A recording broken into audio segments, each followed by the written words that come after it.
दरवर्षी जाणारा बजेटच्या दिवशी आता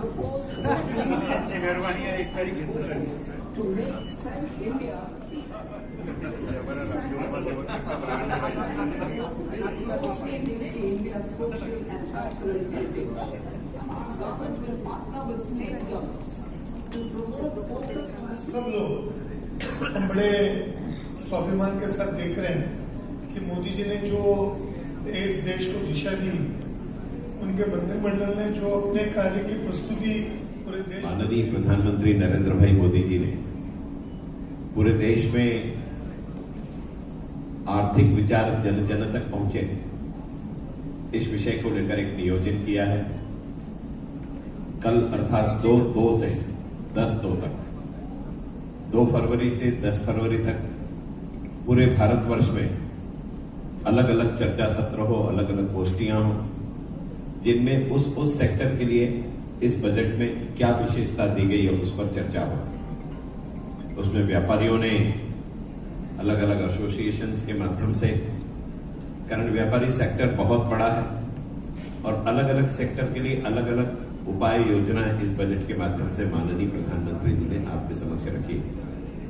आप अपने अपने सेक्टर का एक एक बैठक लेकर के, चर्चा सत्र लेकर के इस विषय को वहां प्रतिपादित करें और वो सारी बातें सोशल मीडिया के माध्यम से जनता के बीच में स्थापित हो, इस प्रकार का प्रयास करें, ऐसा नियोजन है। नौजवानों के लिए जो बजट में प्रावधान है उस विषय पर चर्चा करें। हमारी बहनों के लिए जो प्रावधान है उस पर चर्चा करें।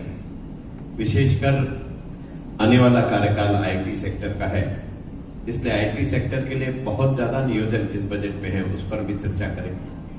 आप कल्पना कीजिए कि तेंदुपत्ते से लेकर के शिपिंग तक हर चीज पर माननीय प्रधानमंत्री जी ने इस बजट में ध्यान दिया है।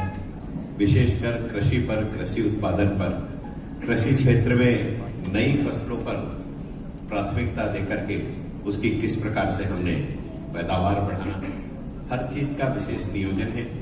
इसलिए मैं व्यापारी आघाड़ी के समस्त साथियों से निवेदन करूंगा कि आप अलग अलग एसोसिएशन से जुड़े हुए हैं और नागपुर के ज्योग्राफिकल कंडीशन में भी आप नागपुर के अलग अलग क्षेत्र से जुड़े हैं, तो हर एसोसिएशन में, हर क्षेत्र में अलग अलग बैठक लेकर के इस बजट का विस्तार आम आदमी तक कैसे हो सकता है, उस दृष्टि से आप सबने प्रयास करना चाहिए। यही निवेदन एक अच्छा बजट प्रस्तुत करने के लिए माननीय प्रधानमंत्री जी, माननीय वित्त मंत्री जी, इनका हृदय से अभिनंदन करता हूँ।